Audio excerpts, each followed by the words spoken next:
Good morning, students. Today topic is Gauss law, which is equally important for competitive exam as well as board exam. दोनों ही के लिए आपकी इसकी equally importance है, very important है। यहाँ से आपका 5 नंबर का क्वेश्चन बनता है भाई, ठीक है। तो गॉस लॉ को पढ़ने से पहले हमें सबसे पहले क्या पता होना चाहिए, व्हाट इज इलेक्ट्रिक फ्लक्स, क्योंकि इसी के कंसेप्ट का हम गॉस लॉ में यूज करेंगे। क्या इलेक्ट्रिक फील्ड क्या होता है, इलेक्ट्रिक फील्ड इंटेंसिटी क्या बताई थी भाई, electric field intensity is equal to force per unit charge.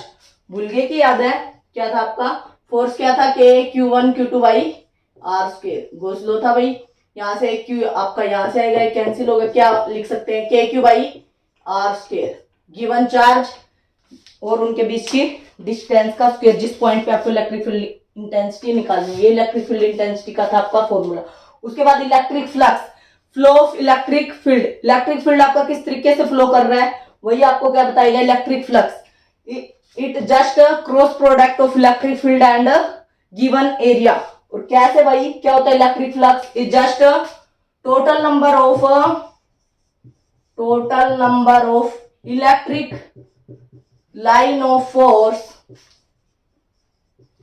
Passes through, passes कह दो या फिर क्रॉसिस कह दो, crossing through a given area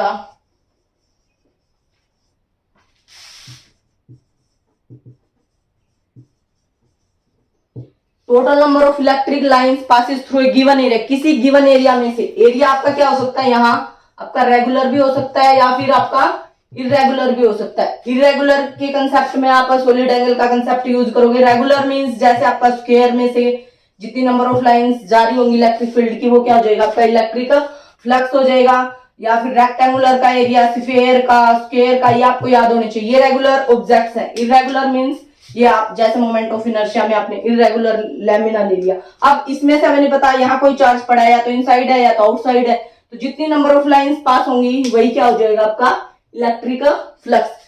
कैसे इलेक्ट्रिक फ्लक्स कैलकुलेट होती है और कैसे रेगुलर और इरेगुलर में आप यूज करते हो इसको, तो ये आपको पता होना चाहिए। एक कंडीशन है भाई, गिवन एरिया, एरिया कैसा होना चाहिए, एंड प्रोवाइडेड दैट, एरिया कैसा होना चाहिए आपका, area must be perpendicular to, area must, अब देख लो मस्ट है, must be perpendicular to given line of force. जो गिवन लाइन ऑफ फोर्स है उसके एरिया आपका क्या होना चाहिए, परपेंडिकुलर होना चाहिए एरिया वेक्टर के। तो इलेक्ट्रिक फ्लक्स को मैं लिखूंगी फाई, इसके नीचे क्या लगा दिया मैंने, ई का मतलब इलेक्ट्रिक फील्ड फ्लक्स है इसलिए ई लगा दिया। मैग्नेटिक फील्ड को आप बी से लिखते हो तो बी लगा देंगे, ताकि फर्स्ट और थर्ड यूनिट में कुछ कंफ्यूजन ना आपको, इलेक्ट्रिक फील्ड की बात चल रही है या फिर मैग्नेटिक फील्ड। अब सिंपल, ये इलेक्ट्रिक फील्ड है, ई का मतलब ये नीचे सबस्क्रिप्ट का मतलब आपकी इलेक्ट्रिक फील्ड। तो total number of electric line of force passes through the given area and area must be perpendicular to given line of force, यानी कि गिवन लाइन ऑफ फोर्स का मतलब इलेक्ट्रिक फील्ड के क्या होना चाहिए, परपेंडिकुलर। और इट इज द, जनरली बोले तो mathematically it is the dot product of, क्यों है भाई डॉट प्रोडक्ट, अभी ये भी बताऊंगी, dot product of E and वही सरफेस एरिया। सरफेस ई मतलब इलेक्ट्रिक फील्ड इंटेंसिटी, ठीक है, ऊपर रही आपकी force per unit charge. Unit charge में से जितना फोर्स आपका अप्लाई होता है वो क्या होती है आपकी इलेक्ट्रिक फील्ड इंटेंसिटी, ठीक है भाई। ई डॉट एस, सरफेस एरिया को आप ए से भी लिख सकते हो और आप एस से भी लिख सकते हो, ठीक है, आपकी मर्जी है। आप सरफेस एरिया को एस से लिखो या ए से, उससे कोई फर्क नहीं पड़ता, अलग अलग बुक में अलग अलग तरीके से। तो E dot A dot B क्या होता है, A B cos of theta. E का ये एरो लगाने का मतलब क्या है भाई, ये वेक्टर क्वांटिटी है, एरिया भी एक वेक्टर क्वांटिटी है यहाँ सरफेस एरिया। जब आप डॉट प्रोडक्ट खोलोगे या तो उसका मैग्नीट्यूड को आप ऐसे लिख दो या फिर सिंपल ई बढ़ा दो, ई ए कोस ऑफ थीटा और ई एस कोस ऑफ थीटा, ये हो गया आपका। दोनों के बीच में अगर आपको एंगल पता हो एरिया और उसमें, अब आपका आता है रेगुलर एरिया।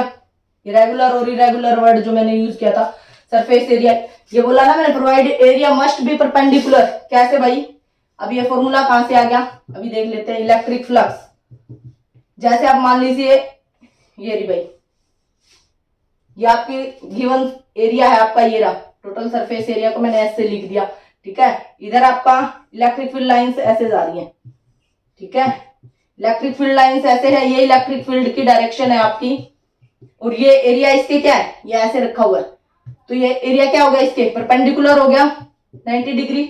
तो कितनी इलेक्ट्रिक फील्ड लाइंस आपको दिख रहा होगा, आप सोच रहे होगे कि 3 है, तो इसका मतलब मैग्नेटिक फ्लक्स की वैल्यू 3 आ गई ना।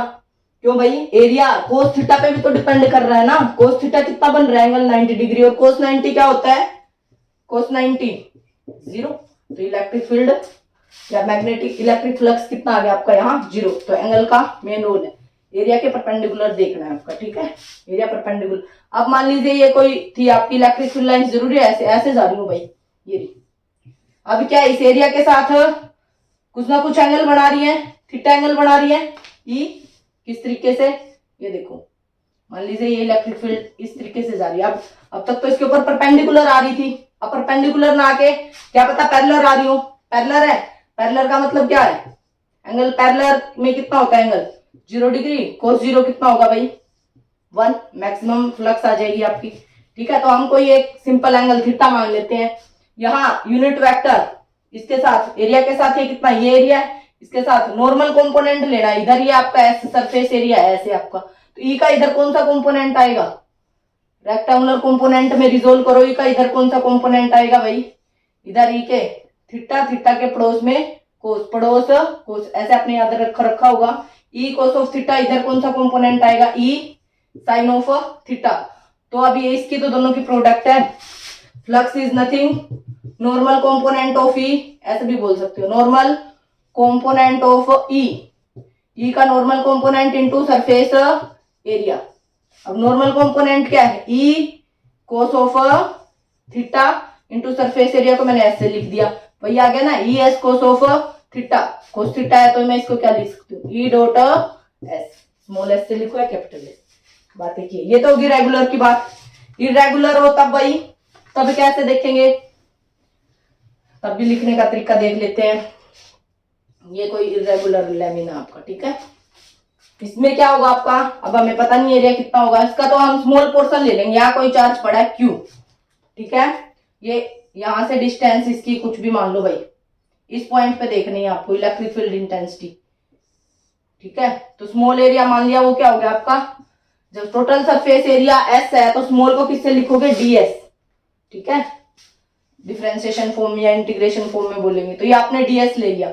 यहाँ electric field intensity plus charge है, प्लस के कारण कहां जाती है, बाहर की तरफ जाती हुई नजर आती है, नॉर्मल टू द सरफेस, बोलो भाई, इलेक्ट्रिक फील्ड लाइंस की प्रॉपर्टी है, नेगेटिव में कहा अंदर की तरफ आती हुई नजर आएंगी। तो यहाँ electric field intensity, electric field lines इस क्यू चार्ज से कैसे निकलेंगी, ऐसे निकलेंगी बाहर की तरफ सारी, तो ये इस पॉइंट पे देखना है, तो ई इधर जा रही है आपकी, ठीक है। और अब हमें पूरे का इसके नॉर्मल कंपोनेंट बाहर की तरफ, अब डीएस वेक्टर है, मैं इसको क्या लिखूंगी भाई, n into ds, area vector है, उसका मैग्नीट्यूड इंटू डायरेक्शन, डायरेक्शन को कौन बताता है आपका, यूनिट वेक्टर ही तो डायरेक्शन बताते हैं, आई जे के, अगर कोई वेक्टर अलोंग एक्स एक्सिस जा रहा है तो आप आई कैप लगाते हो, अलोंग वाई एक्सिस जा रहा है तो आप जे कैप लगाते हो, अलोंग जेड एक्सिस जा रहा है तो आप के कैप लगाते हो। यहाँ हम नॉर्मल, हमें नहीं पता एक्स वाई जेड किस में जा रहा है, एरिया वेक्टर था डीएस वेक्टर, इसका ये तो मैग्नीट्यूड लिख दिया डीएस, और एन क्या है आपका, आउटवर्ड यूनिट नॉर्मल वेक्टर, इसको हमेशा याद रख लेना, ये बहुत, इसके बिना तो कोई भी डेरिवेशन नहीं होगा आपका, और आप जब न्यूमेरिकल लगाओगे बहुत काम आएगा आपका, ठीक है, एंगल देखने के, तो इससे ही देखा जाएगा। अगर आपको रेगुलर है तो आप एंगल डायरेक्ट दिख जाएगा आपको, इरेगुलर है तो आपको इस एन की हेल्प से देखना पड़ेगा। एन मतलब आउटवर्ड यूनिट नॉर्मल वेक्टर, मैं लिख भी देती हूँ, outward unit normal vector, normally यहां भी लिखा पड़ा था, area must be perpendicular to given line of force, यहां भी आ गया।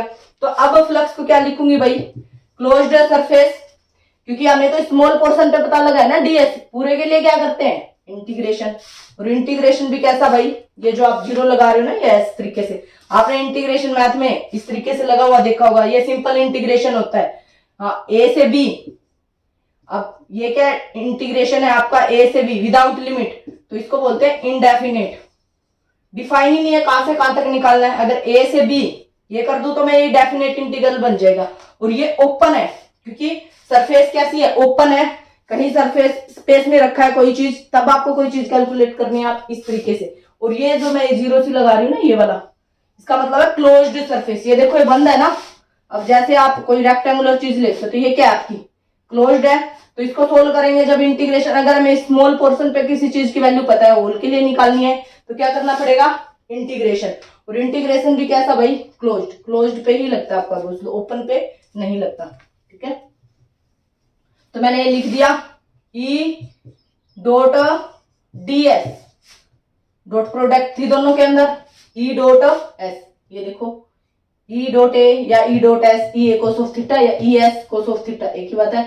जब आप खोलोगे डॉट प्रोडक्ट को तो कोस थीटा आएगा। अब ई है, और जब रेगुलर था तो एस था, पूरा का पूरा सरफेस एरिया हमें पता होता है, कोई भी रेगुलर ऑब्जेक्ट है, इरेगुलर का हमें नहीं पता, तो इसलिए मैं स्मॉल पोर्शन पे था, होल के लिए हमने क्या कर दिया भाई, इंटीग्रेशन कर दे। और डीएस, अब डीएस को भी मैं क्या लिख सकती हूँ, ये तो एज इट इज, डीएस को क्या लिखूंगी भाई, डॉट प्रोडक्ट करके, डीएस वेक्टर है तो उसकी डायरेक्शन और उसका मैग्नीट्यूड, इस तरीके से ई डॉट एन। अब हमारा टारगेट रहेगा ई और एन के बीच में डायरेक्शन देखना, ई डॉट एन। एन कहाँ होगा आपका, हमेशा जिस भी पॉइंट पे आप इलेक्ट्रिक फील्ड इंटेंसिटी निकालोगे उससे हमेशा आउटवर्ड बाहर की तरफ होगा, नॉर्मल होगा उस वेक्टर के। अब जैसे यही है आपका, ठीक है, मार्कर है, इस पॉइंट पे निकालना, इधर इस पे, तो इसका एन ई तो जहां भी होगा, क्योंकि प्लस चार्ज है माइनस चार्ज उस पर डिपेंड करेगा, बट आपका एन किस पे डिपेंड करेगा, वो हमेशा कहां होगा, आउटवर्ड यूनिट नॉर्मल वेक्टर। इस पॉइंट पे अगर आपको निकालना है तो इस पॉइंट का बाहर कहां होगा, इधर, और इधर इस पॉइंट पे कहीं, इस पॉइंट पे आपको इलेक्ट्रिक फील्ड इंटेंसिटी देखनी हो तो इसका बाहर कहां होगा, ऊपर वाले का इधर। नीचे कोई पॉइंट है तो इसको बाहर की तरफ लेके जाओ और इस सरफेस के नॉर्मल हो तो नीचे की तरफ, इस पॉइंट पे देखना है तो इस पॉइंट पे निकालना हो तो इधर अगर कोई पॉइंट होगा तो इसका एन कहां होगा, आउटवर्ड बाहर की तरफ, और इस सरफेस के क्या है, नॉर्मल, तो इधर ही होगा। ठीक है, इस तरीके से आपका outward unit of normal vector. ये इरेगुलर ऑब्जेक्ट के लिए अगर एंगल पता है, थीटा गिवन है, या पैरेलल और परपेंडिकुलर और एंटी पैरेलल, एंटी पैरेलल के लिए आप कितना एंगल यूज करोगे भाई, एंटी पैरेलल का मतलब आपका ई इधर है और एन इधर है, थीटा कितना हो गया 180 डिग्री। पैरेलल के लिए both in same direction, theta is 0 degree. Perpendicular के लिए या नॉर्मल का हो उसके लिए थीटा कितना यूज करोगे 90 डिग्री। तो फ्लक्स कब मैक्सिमम कब मिनिमम, अब मैक्सिमम कब होगी, कोस मैक्सिमम कितना हो सकता है +1, और कोस थीटा पे डिपेंड है ना, कोस थीटा की मैक्सिमम वैल्यू कितनी हो सकती है +1, और वो किस पे होगी आपकी 0 पे। वैसे तो 2 पाई पे भी होगी, 4 पाई पे भी। कोस इवन पे क्या होता है प्लस, और ओड पे क्या होता है -1। कोस n पाई की वैल्यू होती है +-1, +1 होगा किसके लिए भाई, फॉर इवन पाई, और -1 होगा फॉर ओड पाई। अभी आप मैथ में भी सीख लोगे तब कोई दिक्कत नहीं आएगी, लेकिन इतना डिटेल में नहीं जाता, बस आपको ये चीजें नॉर्मली पता होनी चाहिए। तो अब फ्लक्स पता लग गया ना क्या होता है आपका, what is electric flux, flux is nothing just flow of electric field. कितनी इलेक्ट्रिक फील्ड लाइंस पास हो रही है किसी गिवन एरिया में से, और एरिया हमेशा उसके परपेंडिकुलर होगा।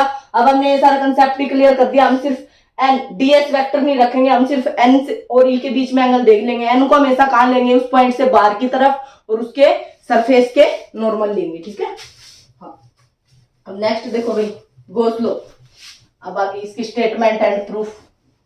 व्हाट इज लॉ है तो कोई ना कोई स्टेटमेंट होगी, स्टेटमेंट है तो उसको प्रूव कर देंगे। ठीक है, तो जनरल सी बात निकल के आ गई, इलेक्ट्रिक फ्लक्स का फॉर्मूला क्या हो गया, फाई ई। रिप्रेजेंटेशन ऐसे करो, और उसको आप क्या लिख सकते हो भाई, ई डॉट एन डीएस। ये हर एक के लिए एप्लीकेबल होगा। अगर रेगुलर ऑब्जेक्ट होगी तो डीएस का सरफेस एरिया, एन का मतलब क्या है, यूनिट वेक्टर है तो जिसका मैग्नीट्यूड कितना होता है +1, इसकी वैल्यू तो 1 ही होनी है हमेशा ही, बस ये एंगल देखने के काम आएगा। और डीएस का इंटीग्रेशन क्या हो जाएगा, एस हो जाएगा, क्योंकि विद रिस्पेक्ट टू एस और कोई फंक्शन है ही नहीं है इसका। इंटीग्रेशन कैसे करते हो, ये तो सब +1 में सीख के ही आए हैं। ठीक है, इतना डिटेल में नहीं जाऊंगी। Gauss law, it states that according to this law, ये लॉ क्या कह रहा है भाई, total electric flux passes through given area किसके इक्वल होगी, टोटल फ्लक्स। गोस लॉ कह रहा है वो किसके इक्वल होगी। अब तो आपने निकाला टोटल इलेक्ट्रिक लाइन ऑफ पास किसी गिवन एरिया में, सॉरी वो फ्लक्स है, उस फ्लक्स की वैल्यू किसी भी एरिया में कितनी होगी, वो कौन बता रहा है आपका, गोस लॉ। किसके इक्वल होगी भाई, टोटल इलेक्ट्रिक फ्लक्स। मैं फाई ई लिख लू, या फिर मैं क्या लिख सकती हूँ इसी बात को, e dot N D s. ये देखो मैंने इधर वेक्टर नहीं लगाया, अगर इधर वेक्टर लगाऊंगी तो ये एन नहीं लगाना। ई और डी एस वेक्टर के, और डी एस वेक्टर की डायरेक्शन बताने का काम एन कर रहा है, इसलिए हमने यहाँ एन लिया। ठीक है, वेक्टर हटा दिया तो इसका मैग्नीट्यूड आ गया। ठीक है, इस तरीके से लिखो या इस तरीके से लिखो। तो अकॉर्डिंग टू दिस लॉ क्या कह रहा है भाई, total electric flux through a given area is equal to, किसके इक्वल होगा भाई, 1/ε0 times 1/ε0 times the total charge enclosed in it. Enclosed कितना चार्ज हो, अनक्लोज क्यों है, क्लोज सरफेस पे लगता है। अगर चार्ज आपका बाहर है तो क्या होगा, ये कब है भाई, इसको क्या लिख सकते हैं, क्यों भाई ε0। अनक्लोज क्यों लिखा है, इस बात का ध्यान रखना। ठीक है, कई बार क्या आपका ये एरिया ये दे देगा भाई, और यहाँ आपका चार्ज पड़ा होगा और कहेगा कि फ्लक्स कितनी होगी, कैलकुलेट करने की जरूरत ही नहीं, अनक्लोज ही नहीं हो रहा चार्ज, एरिया यहाँ पड़ा है, चार्ज बाहर पड़ा है, तो डायरेक्ट 0 लिखो। ठीक है, क्यू अनक्लोज्ड, क्यू इज इनसाइड, जब चार्ज कहाँ हो, अंदर हो, तब ये Q/ε0 हमेशा इसके ही इक्वल होगा। यहाँ से आपका अलग सरफेस एरिया चेंज होता चला जाएगा, एक की वैल्यू अलग आती चली जाएगी, हमेशा ये Q/ε0 के इक्वल होगा। इक्वल टू 0 कब होगा, यही total electric flux through a given area is equal to 1/ε0 times the total charge enclosed in it. किसी गिवन एरिया में कितना चार्ज अनक्लोज हुआ है उसके 1/ε0 टाइम्स इक्वल होगा जब चार्ज आपका इनसाइड है। अगर चार्ज इनसाइड है ही नहीं, सरफेस के अंदर ही नहीं है, चार्ज कहीं बाहर है, तो क्या होगा, 0 होगा। Q is outside. एमसीक्यू आते हैं ना आपके सीबीएसई बोर्ड में, तो डायरेक्ट ऑप्शन पूछे, चार्ज आपका कोई डायग्राम दे रखा हो, चार्ज आपको दिख रहा है बाहर है, तो आप डायरेक्ट फ्लक्स 0 कर सकते हो। क्यों 0 है और इनसाइड में इतना क्यों है, इन दोनों बातों को भी प्रूफ करेंगे। ठीक है, तो पहले मैं स्टेटमेंट लिख देती हूँ। According to this law it states that,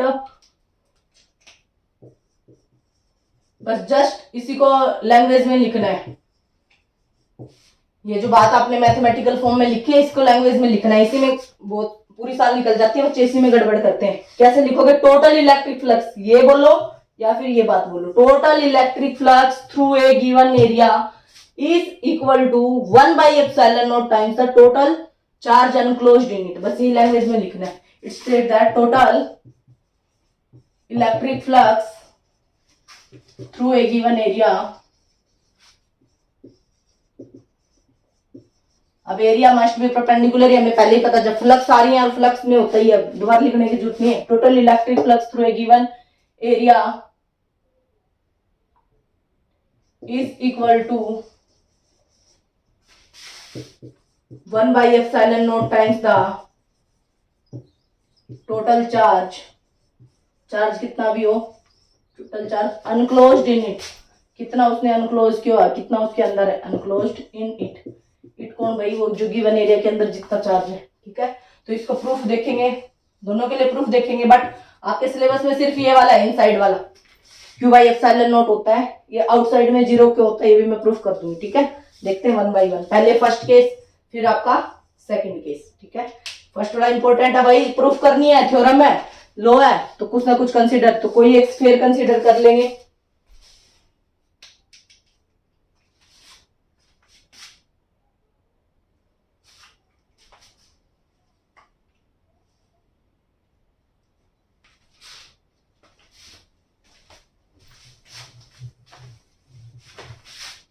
let us consider, assumption आप लोग लिख सकते हैं, let us consider a sphere having charge Q। First case derive कर रहे हैं पहले, फर्स्ट क्या था भाई, phi E is equals to, ये closed integration E dot N D S is equals to Q/ε0, इसके इक्वल प्रूव करना है अनक्लोज्ड। तो ये वाला पोर्शन लेके चलेंगे, इसके इक्वल प्रूव कर देंगे, ये वाला लेके चलो, इसके इक्वल प्रूव कर दो, एक ही बात है। ठीक है, तो हम ये लेके चलेंगे, तो इसको इसके लिए हमें क्या करेंगे, कोई भी स्फीयर मान लिया भाई, ये स्फीयर है आपका। ठीक है, जिसके अंदर यहाँ Q चार्ज पड़ा है आपका। ठीक है, कहीं भी इनसाइड कहीं भी रख दो, उससे कोई फर्क नहीं पड़ता। तो चार्ज कहाँ, प्लस Q है, तो प्लस की जगह आप माइनस भी ले सकते हो, दोनों से ही प्रूफ होगा। ये मैं सोच रहा हूँ मैडम ने प्लस से कर दिया, हम तो माइनस से करना चाहते हैं। माइनस से क्या होगा जस्ट बता भी दूंगी, उससे जस्ट प्लस और माइनस, अगर यहाँ चार्ज प्लस का होगा तो Q/ε0 आ जाएगा, अगर माइनस का है तो बस यहाँ माइनस लगा दो, क्योंकि charge is a scalar quantity, और कोई ज्यादा फर्क नहीं पड़ेगा। प्लस क्यू, यहाँ आप चार्ज कहीं भी पड़ा, हमें नहीं पता, ये इसका सेंटर है, सेंटर से डिस्टेंस क्या होती है स्फीयर की, उस बाउंड्री तक रेडियस होती है, तो रेडियस हमने आर मान ली। अब ये पूरा सरफेस एरिया इसका एस था, आपको पता है हमें पूरा काम करना नहीं, डीएस चाहिए, तो इसका कोई स्मॉल पोर्शन ले लेंगे भाई, मान लें स्मॉल पोर्शन, कोई स्मॉल पोर्शन ले लिया, तो यहाँ से यहाँ भी डिस्टेंस कितनी होगी, ये भी आ रही होगी रेडियस, तो आप कहीं से देख लो आ रही होगी।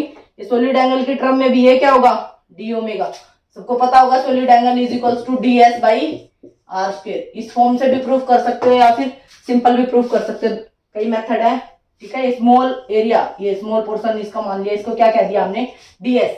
तो यहाँ किसी पॉइंट पी पे, पी पॉइंट पे हमें क्या निकालनी है, इलेक्ट्रिक फील्ड इंटेंसिटी कितनी होती है, सबको ही पता है के क्यू बाई आर। तो हमेशा क्या पुट करेंगे भाई, +1 चार्ज पर पुट करेंगे। ये सरफेस है, तो इस सरफेस का एन कहाँ होगा बोलो, ये सरफेस है तो इस सरफेस डीएस है, तो इसका एन वेक्टर कहाँ होगा, बाहर की तरफ, इस पॉइंट से बाहर की तरफ, और इस सरफेस के नॉर्मल, देखो नॉर्मल है एन ये, ठीक है।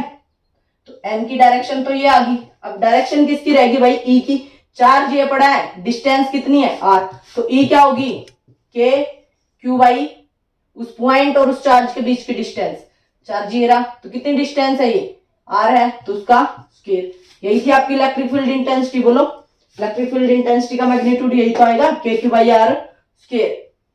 तो यहाँ अब क्यू की डायरेक्शन क्या होगी इस पॉइंट से बोलो, तो क्यू से बाहर की तरफ निकलेंगे किसी भी डायरेक्शन में, कोई हार्ड एंड फास्ट रूल नहीं है, आप यहाँ से स्मॉल पोर्शन कट करो, इस चार्ज से ही यहाँ चला जाएगा, ये मानोगे तो ये यहाँ होगा, तो इस चार्ज से ही कहाँ होगा, बाहर की तरफ ही होगा, उधर ही जाएगा।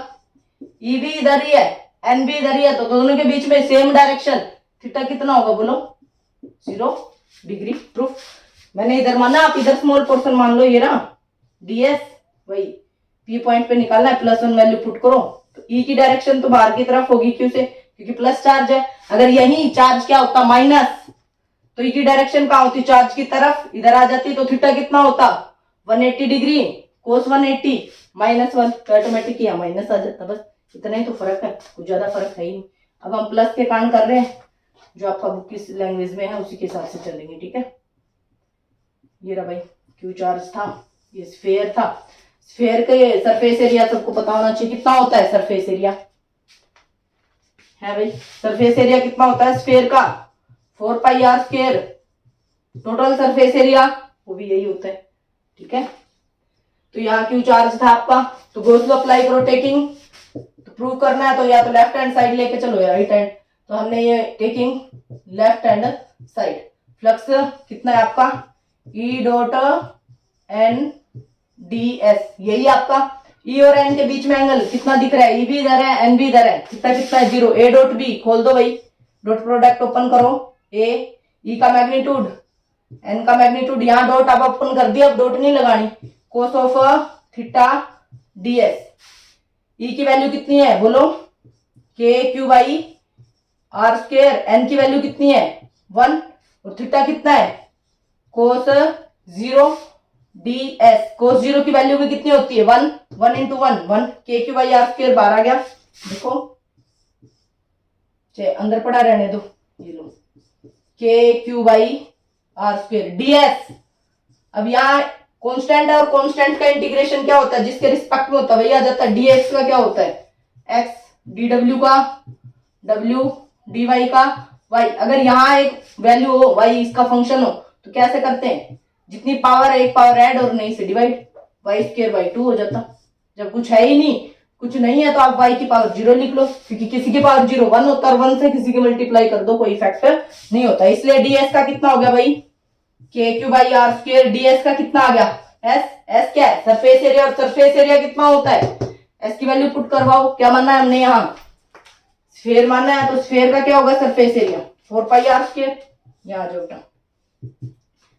k की वैल्यू क्या होती है 1/4 पाई एप्सिलॉन नॉट, क्यू आपका चार्ज था ही, ये भी 1 ये भी 1 इंटू 1 मत लिखो चाहिए, ds s का नीचे आर स्क्वायर है, सरफेस एरिया कितना होता है 4 पाई आर स्क्वायर, 4 पाई से 4 पाई कैंसिल, आर स्क्वायर से आर स्क्वायर कितना रह गया क्यू बाई एप्सिलॉन नॉट, यही तो प्रूव करना था, which is a right hand side. हो गया प्रूव आपका, बोलो कोई डाउट है तो, हाँ भाई और कई बच्चों ने सॉलिड एंगल से कर रखा होगा, वो भी बता देते हैं वो कैसे होगा आपका। सॉलिड एंगल से यही है कि ये कितने का एंगल है, इधर हमें नहीं पता कितना, डी ओमेगा बन रहा है, वही ds बाई डी आर। यहाँ ds था, आर स्क्वायर था, ds बाई आर की जगह क्या लिखूंगी, डी ओमेगा और डी ओमेगा। ये देख लो इधर से फिर एक स्टेप और कम हो जाता, ds बाई आर की जगह क्या लिखती भाई मैं, ds by r square, total लिखती डी ओमेगा।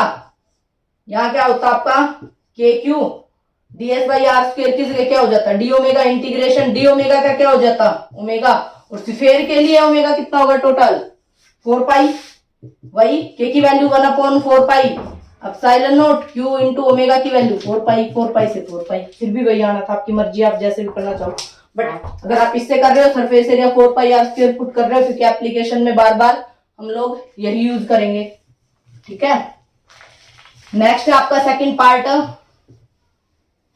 क्या था भाई, total electric flux through a closed surface is equal to q by epsilon naught, inside था चार्ज, आउटसाइड होगा तो चार्ज क्या होगा, क्यू जब आउट है तो 0। देख लेते हैं, अब इसी में देखो आपका चार्ज अब अंदर था, बाहर ले लेते हैं, यही आपका स्फीयर मान लिया, उसमें चार्ज आपका यहाँ पड़ा है, वही प्लस क्यू मानो या फिर माइनस क्यू मानो। अब इससे इलेक्ट्रिक फील्ड लाइंस निकलेंगी, ये देखो निकल रही है, तो ये दो जगह टच कर रही है इससे फेयर में। जब चार्ज इनसाइड था तो सिर्फ कहीं से भी इलेक्ट्रिक फील्ड लाइंस जा रही थी, तो सिर्फ एक ही जगह टच कर रही थी, अब यहाँ दो जगह, तो इसमें भी एक स्मॉल पोर्शन ये माना जाएगा, एक स्मॉल पोर्शन आप कहीं से भी कंसीडर कर लो, मान लीजिए आपने ये वाला कर लिया, ठीक है। अब यहां से देखो वही चार्ज क्यू यहाँ पड़ा है, तो यहाँ प्लस क्यू चार्ज है, और यहाँ पी पॉइंट मान लेते हैं, यहाँ +1 चार्ज यहाँ पुट कर लिया, +1 चार्ज यहाँ, इस ये पी पॉइंट है, ये क्यू पॉइंट है, इधर जहां आपको इलेक्ट्रिक फील्ड दो जगह कैलकुलेट करनी पड़ेगी, तो इस प्लस के कारण और ये प्लस कहां जाएगी इलेक्ट्रिक फील्ड इंटेंसिटी, तो आपकी प्लस से बाहर की तरफ इलेक्ट्रिक फील्ड इंटेंसिटी तो आपकी ऐसे ही जा रही है।